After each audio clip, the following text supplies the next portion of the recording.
Naomba nitumie nafasi hii kuwashukuru sana na kuwapongeza sana kwa namna walivyotunga mkono wakati tulipokuwa tunapokea mwenge wa uhuru mwaka 2025.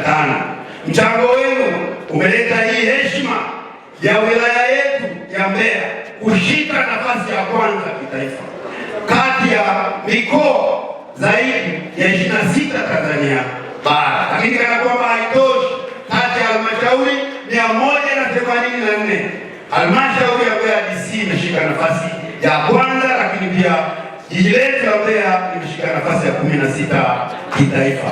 Baada ya utangulizi wa shukrani hizo, naomba nitumie nafasi hii kuwaasa mambo machache yafuatayo.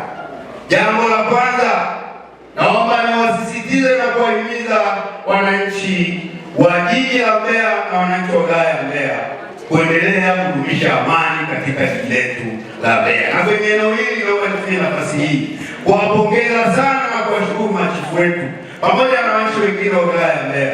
Tuliwaona kwa macho yetu chini ya uongozi wa Chifu Rocket Mashi mkikemea vile viashiria tulivyokuwa tunavisikia kule kwenye mitandao tarehe 7. Mlitoka kifua mbele mkakemea kwamba Mbeya hatutaki huo mchezo, na kweli huo mchezo haukutokea kwenye jiji letu la Mbeya. Asanteni sana machifu wetu, asanteni sana wananchi wa jiji letu na wilaya yetu ya Mbeya. Pili, Mbeya ni wachapakazi sana, ni mashahidi.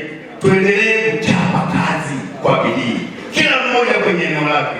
Wale wadau wetu wa maendeleo, wafanya biashara, chapeni kazi.